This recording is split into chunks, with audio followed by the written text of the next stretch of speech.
everyone, I'm Ivana still. Welcome back to my channel. I guess I have to be pretty lazy to be leaned up against the wall while sitting. Let me fix my posture. Okay, today I'm going to cover the case of Asha Degree, a 9-year-old who went missing in the year 2000. So I want to kind of set the tone for this story. Where were you in February of 2000? I'll tell you, I was like 5 or 6. My sisters were a month away from being born. I was living in South Orange, New Jersey at the time. You know, just pretty much chilling. I like to do that because I want to think and I want you to think about where you were while this case was going on. I'm covering the case of Asha Degree. Asha was a beautiful, happy, shy, sweet, athletic 9-year-old girl who disappeared sometime in the night from her longtime home in Shelby, North Carolina on February 14th, 2000.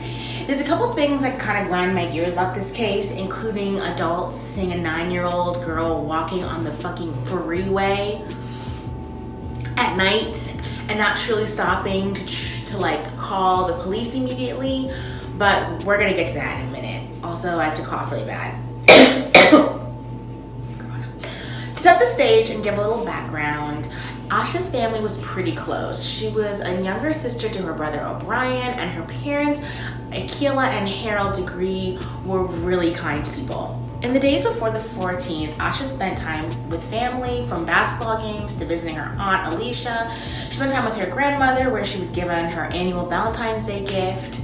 The 14th was a regular day. It was her parents' anniversary, and that evening Asha was laying on the sofa wearing jeans and a white t-shirt before changing into her nightgown. Her mom actually got both she and O'Brien to bed at like 9 o'clock, and a power outage occurs due to like a car accident. I don't know shit about like electric stuff, so unless like the car ran into a cable pole, I don't really know how the two are connected.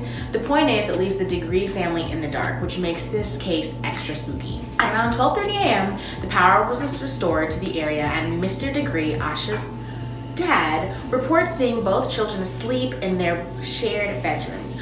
Though they occupied separate beds, kids share the same room. Harold goes in about 2:30 a.m. again just to check, and they were both asleep in their separate beds, which is so freaking adorable.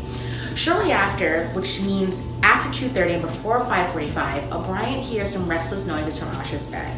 Now remember, he's like a little kid, no more than 10, so from his own account, he just thinks that Asha is just restless and moving around in her bed. And I mean, that makes sense. I sleep like a wild beast. I'm either in a ball or like I'm stretched out, so like people don't think much when I'm sleeping next to them because I'm annoying. But by 5:45 a.m., Akila Degree awakens. Now, there are different accounts in the media about Akila waking up, like her time. Many report that she woke up at 6, and some say that it was 6:15. Jet magazine states 5:45, and it was the first person account by Akila herself. Plus, like, there's no way that she's like hopped up out of bed at 6:15 and like ran to the bed ready, the bath ready. She's a mom, so like, let's be realistic. She probably woke up at 5:45. Laid in bed for a minute, kind of got herself up. The point is, the kids had to be up by 6:30, so Akila went to go draw the bathwater for both the kids. Akila goes to the bedroom to wake up both O'Brien and Asha, but only sees her son under the covers. Asha is missing. Akila begins to panic a bit. At first, she's like, maybe Asha went downstairs, went to the couch, went, I don't know, was hiding. But after Akila searches the entire house and the car, reality starts to set in. Asha is not there. The family is close, so like maybe there's a chance Asha went to one of her family's houses, like the grandmas or the aunts. Akila goes to check and pretty much finds out that she's not there either. Her mother prompts her to call 911, and by 6:40, the first officer arrives. Within the hour, tracking dogs are dispatched. So by 6:40 a.m., like I said, the police are there, and the dogs are called on the scene, and they don't pick up Asha's scent. Akila went through the neighborhood calling Asha's name, which consequently woke up the other neighbors, and by 7 o'clock, everyone was out looking for Asha. By day's end, all that had been found was a mitten, which Akila said did not belong to her daughter. So I'm gonna kind of go fast forward to then go backwards with this timeline. The media hit and the local news coverage resulted in 2 drivers who had seen Asha walking along the road early that morning, including one whose attempt to approach her apparently prompted Asha to flee into the woods.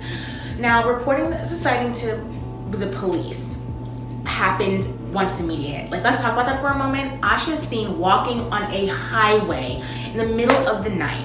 What the absolute hell? Are you joking? There should have been calls about this way before we even realized that she was missing. She's like 9 and tiny, and it's raining and dark. One, it did prove a couple things. One, Asha did not run away, and 2, her parents had nothing to do with her disappearance. There wasn't a hint of neglect or anything like that, or an accident maybe being covered up. It looked like Asha left on her own accord. In fact, police did not see any signs of a break-in, so Asha willingly left the house in the middle of the night. At around 3:45, the first of the 2 motorists had spotted a person fitting Asha's size, dressed and backpack, walking along on the highway. The second driver spotted someone who was believed to be Asha near the intersection of Highway 180 at around 4:15 a.m. It's believed that Asha was dressed in head to toe in white jeans, sneakers, carrying a backpack, and lime green purse with Tweety Bird on its front. Oh my God. The second driver was so disturbed at the sight of the small child that he had turned around 3 times only to see who he believed was Asha running into the even darker, creepier wooded area. Now, this could have been her being scared by the circulating car to any 9-year-old in the dark at night during a raging storm, because like I said before, it was fucking raining. That's a clear factor of like just fear, but Asha was known for being afraid of the dark and hating storms, so I don't know, for her to just like run into like the woods is kind of strange. On February 15th, Debbie Turner discovers 3 items near her tractor wheel just inside of a shed. Turner saw these items before on the evening of Tuesday, the day of Asha's disappearance, but didn't relate them to Asha's disappearance at first. It was candy wrappers that were found in the shed that happened to be near where Asha had been seen running into the woods. Along with the candy wrappers, there was a pencil, marker, and a Mickey Mouse shaped hair bow that were identified to belonging to Asha. Now, Turner was like an upholstery person. The point is that the Turner family had a lot of land, so that was like the reason why like even going to this shed and like seeing these items kind of like was like weird but not weird, because it was like, okay, maybe someone was in here in the middle of the night, but it's not crazy because I have a shed and a lot of land and a whole bunch of other stuff like that. Though Asha's belongings were there, it's like she never physically was. There would be more of a sign of this.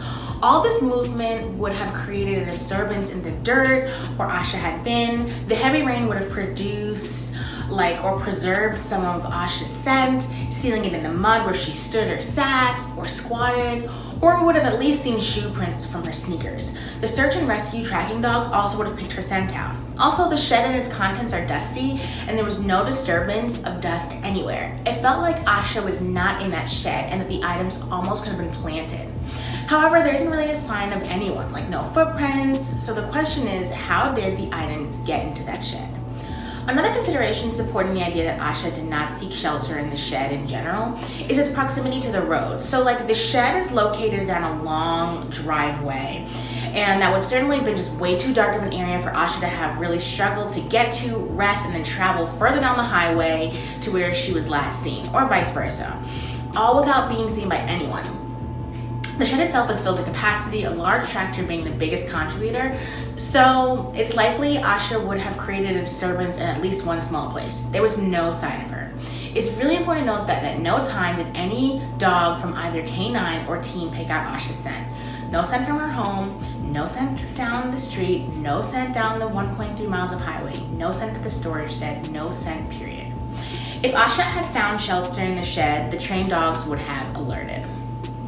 On February 16th, Akila realized that Asha's bedroom was missing her favorite clothing, including a pair of blue jeans and a red stripes. A week later, after 9,000 man-hours had been invested in the search of a 2 to 3 mile radius of where Asha had last been seen, flyers had been posted everywhere, and there were about 300 leads ranging from possible sightings to tips about abandoned houses and wells where Asha might have ended up. The search was called off. The case had gone cold. 18 months after Asha Degree's disappearance, a 44-year-old Burke County contractor, Terry Fleming, found her book bag on August 3rd, 2001, while clearing a lot for the construction of a house and its roadway some 26 miles away. The book bag was dug up literally by the grader's machine. In it, he found a paper with Asha's name along with a phone number from the inside of the bag. The book bag was found inside of a double trash bag. Now, I really don't like giving my opinion like it's fact, which I notice a lot of people have done with this case. So I'm gonna give one theory that the bag was also planted on purpose. And the point is for it to have been found. The trash bag and its contents were sent to from forensics to the FBI, where the results of testing will certainly be kept from public eyes. After this, the discovery of this case has kind of gone cold. There were a few leads that seem to have left dead ends. In 2004, acting on a tip reportedly received from an inmate at the county jail, the sheriff's office began digging in an intersection in Lawndale. The bones that were found there were turned out to just be animals.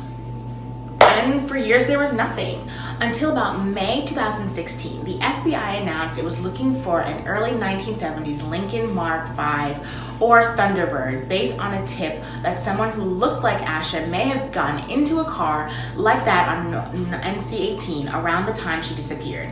Now by this time it's been over 15 years since Asha's disappearance, and this car has had no leads. It has a really distinct looking car. It is a really classic car. However, the information behind this tip isn't available with it being so many years later, and it isn't clear if the car could have been taken apart or sold for parts or is really hiding in someone's garage or storage unit.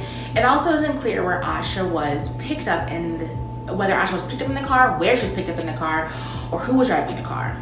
In 2018, 2 random clues were put out again with no real basis to their relevance. However, the FBI ensured they are critical to the case. The first clue is a library book from the Falston Elementary School in Cleveland County. Cleveland County Detective Jordan Bowen said in a videotape posted on the sheriff's office, the library records at the elementary school media center goes back to the year of Asha's disappearance.